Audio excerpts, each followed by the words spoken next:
There's a moment that arrives for nearly every person who has lived long enough, quietly at first, then with the kind of weight that stops you mid-sentence in the middle of an ordinary Tuesday afternoon. It is not dramatic. There are no flashing lights or funeral bells. It is simply the slow, creeping awareness that a significant portion of your one and only life has already passed, and that the rules you were playing by, the ones handed to you by school systems and television commercials and well-meaning relatives, were never really designed to help you thrive. They were designed to keep things orderly. They were designed to keep you manageable. And if you're sitting somewhere right now, watching this and nodding, then you have already begun the most important conversation of your life, and it is the conversation you are about to have with yourself. The strange thing about wisdom is that it rarely announces itself as wisdom when it first appears. It usually arrives disguised as pain, as failure, as the kind of embarrassment that keeps you awake at 3 in the morning replaying a conversation you had 15 years ago. Most people spend the early decades of their lives running from exactly this kind of discomfort, treating it like a flaw in the system rather than the system working exactly as intended. Because here's what nobody tells you when you are young and full of momentum. The discomfort is not a signal to stop. It is a signal that something real and important is trying to reach you through the noise of everyday life. For decades, researchers studying human psychology have found a consistent and somewhat unsettling pattern across the lifespan. People do not, in the end, regret the things they tried and failed at.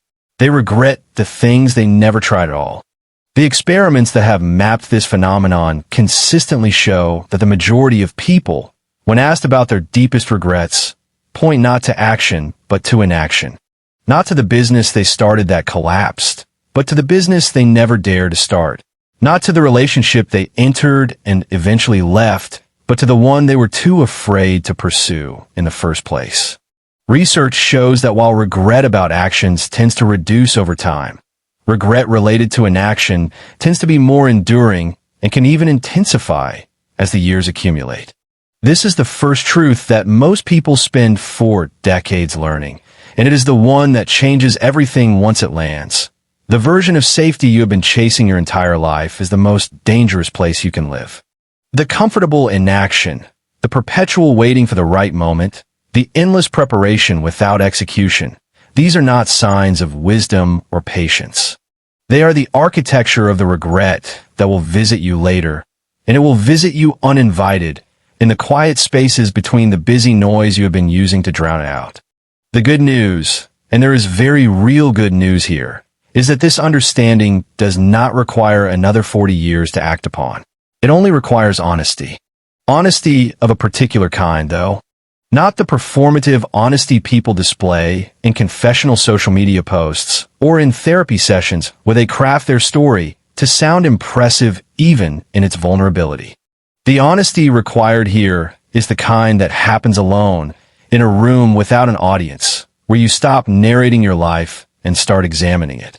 Where you sit with the uncomfortable question of whether the choices you're currently making are the choices of someone moving towards something meaningful, or the choices of someone expertly organized around the avoidance of the thing they most want and most fear.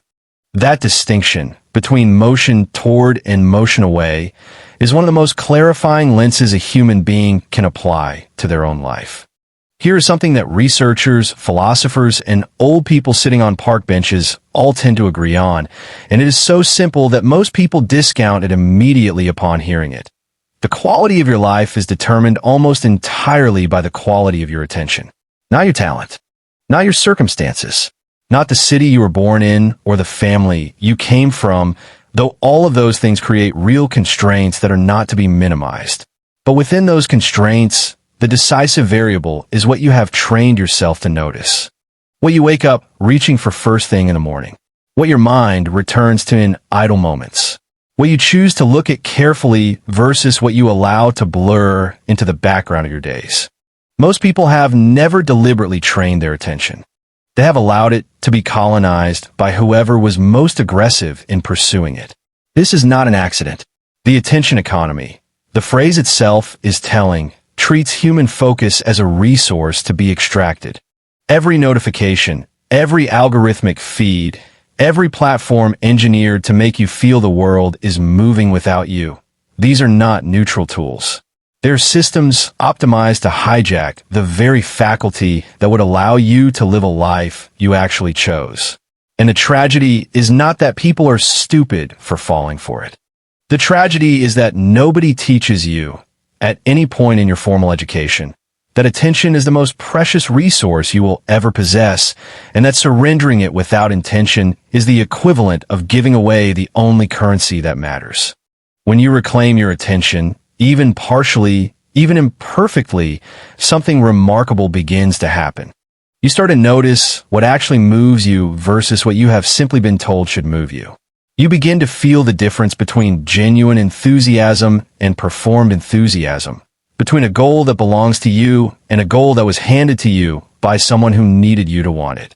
This is the beginning of what psychologists call autonomy, and it is not a luxury or a personality type. It is a fundamental human need. Studies consistently show that people who feel a strong sense of agency over the direction of their lives report dramatically higher levels of satisfaction and well-being, independent of external measures like income or status. None of this means rejecting ambition. Ambition is not the enemy of a well-lived life. Misaligned ambition is. The person who spends 30 years climbing a ladder only to discover it was leaning against the wrong wall is not a cautionary tale about working hard. It is a cautionary tale about never stopping long enough to ask whether the direction makes sense. The saddest conversations are not with people who failed spectacularly.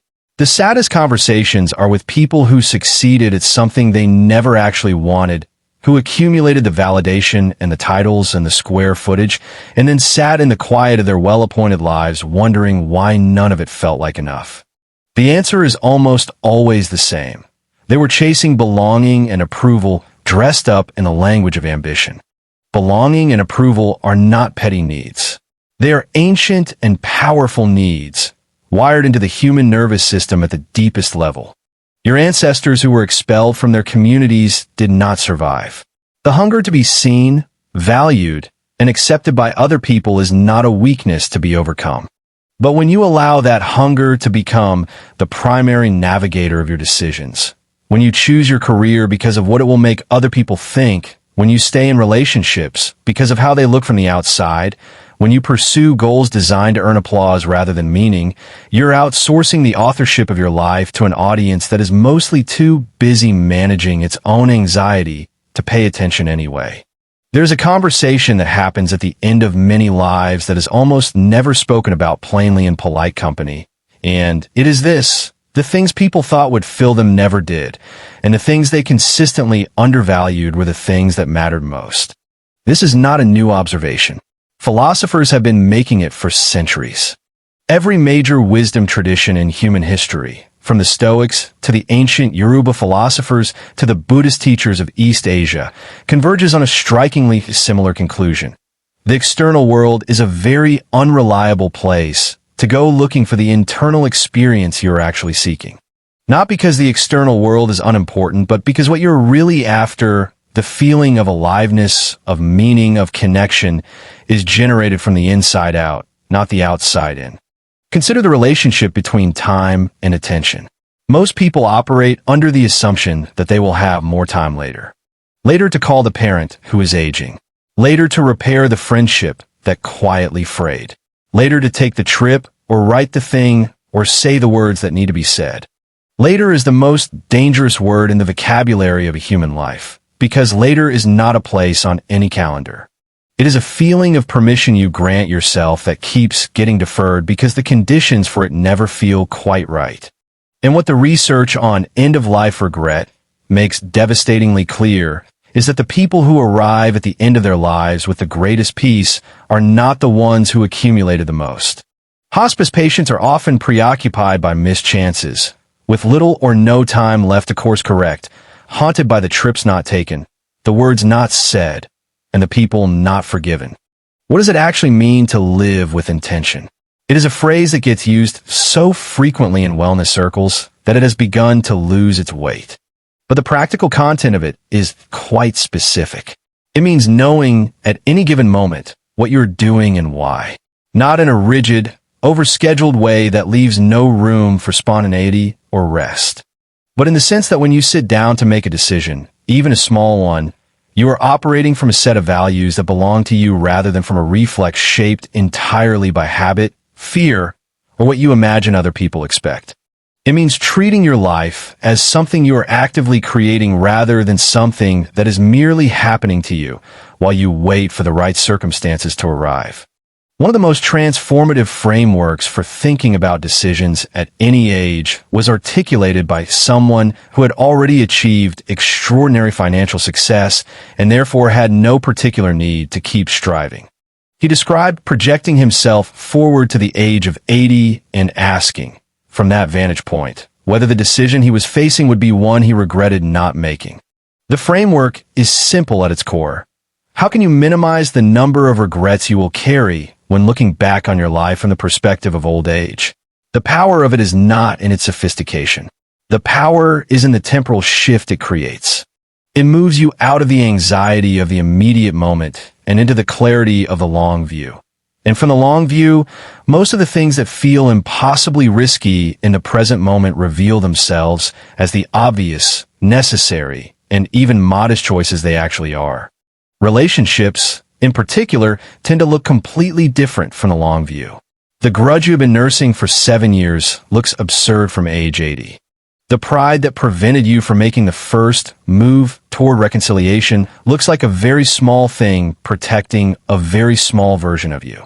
The hours spent in digital distraction rather than in genuine presence with the people you love look like a kind of theft you committed against yourself. And the affection you withheld because vulnerability felt too dangerous looks like exactly what it is: fear dressed up as dignity. Regrets surrounding personal relationships consistently cut deeper than almost any other category of regret, because they touch the most fundamental human need, the need to belong and to be genuinely known by other people. Fear is the connective tissue running through almost every regret a person carries. Not fear in the dramatic, identifiable sense of standing at the edge of something and trembling, but fear in its more common and insidious form, the low-grade, background hum of anxiety that shapes decisions so gradually and so continuously that most people never recognize it as fear at all. They recognize it as practicality, as realism, as being responsible. And sometimes it is those things. But far more often, what gets labeled as practicality is simply the accumulated weight of every time you were taught, explicitly or implicitly, that it was not safe to be too big, too different, too much, or too honest about what you actually wanted. The cost of that accumulated smallness is enormous, and it is paid not in a single dramatic moment, but in the slow erosion of aliveness that happens when a person consistently betrays their own instincts in the service of approval or safety. You can feel it in the way some people talk about their lives, with a particular kind of flatness, a managed quality, as though they're describing a place they visit rather than a life they inhabit. The enthusiasm has been carefully moderated. The dreams have been reasonably scaled. The genuine desires have been translated into something more acceptable and less revealing. And the person inside that well-managed presentation is still there, still wanting, still hoping, just very quiet because they learned a long time ago that speaking too loudly about what they wanted tended not to go well. Healing this particular wound does not require grand gestures or dramatic reinvention.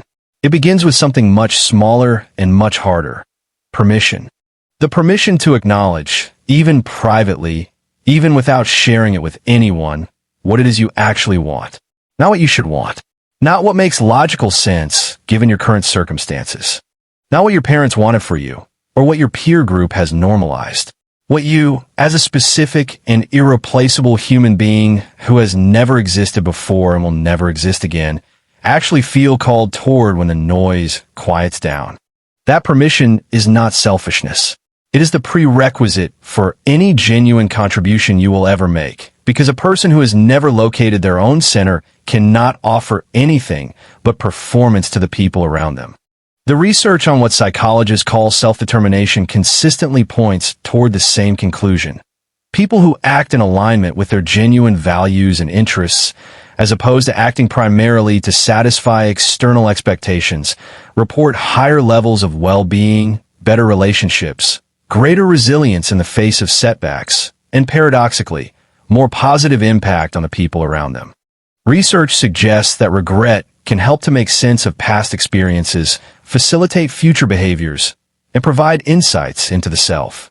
The well-lived life is not a life without difficulty or failure or pain.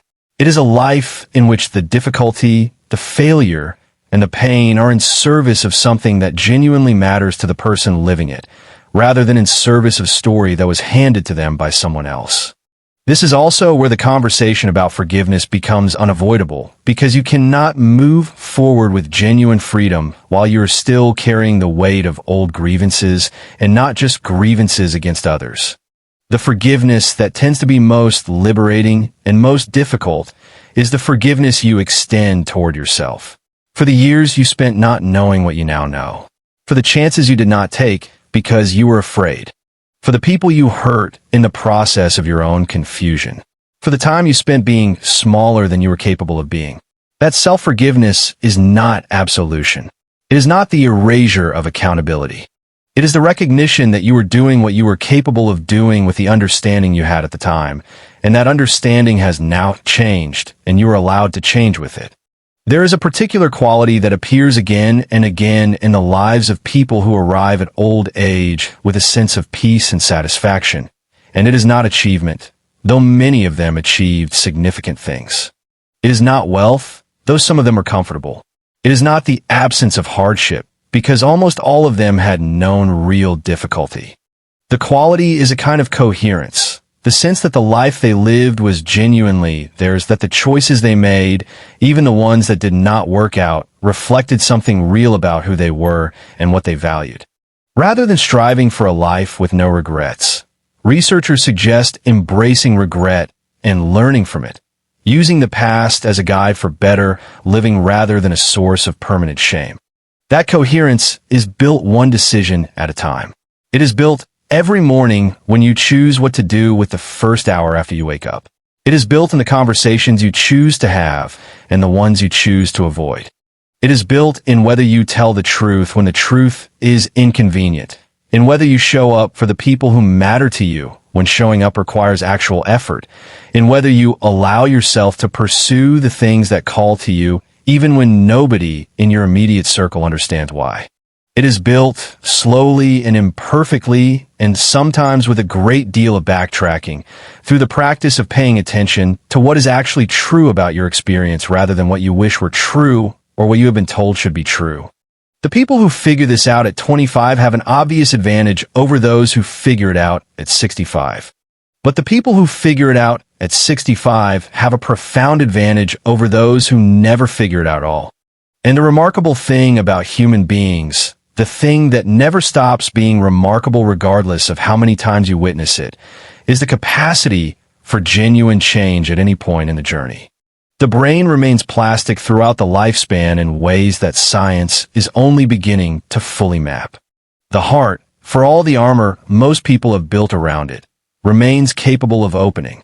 The spirit, or whatever word you prefer for that irreducible sense of your own aliveness, never entirely gives up on the version of your life that it first imagined when you were young and undefended and still believed that extraordinary things were possible. They are still possible, not in spite of the years that have passed, but in some real sense because of them. Because the understanding that comes from having actually lived, from having loved and lost and tried and failed and gotten up again, is not available to youth except as theory. It becomes knowledge only through experience. And that knowledge, the kind that is carried in the body rather than just stored in the mind, is what makes the second half of a life so much more capable of meaning than the first, if the person living it is willing to stop defending their history long enough to actually use what it taught them. What is it trying to teach you? Not in the abstract sense of a general self-help principle, but right now, in your specific life, with your specific history and your specific set of unlived possibilities still waiting quietly in the wings. What is the thing you already know but have been postponing acting on? What is the conversation you have been rehearsing in your head for months or years that you have not yet had? What is the version of yourself that appears sometimes in your imagination, doing something you have not yet given yourself permission to do, living in a way you have not yet given yourself permission to live? That version is not a fantasy. It is a signal. And the only question that matters, the only question that has ever mattered, is what you intend to do with it starting today. The years behind you are exactly what they are. They cannot be renegotiated. They can only be understood, honored, learned from, and then gently set down in favor of the years that are still, against all odds, and by the grace of whatever you believe is responsible for the improbable fact of your existence, still in front of you. You did not arrive here by accident. You arrived here because something in you is still reaching, still unfinished, still moving towards something it has not yet touched. That reaching is the most human thing about you. Do not let another decade pass before you decide it deserves to be taken seriously.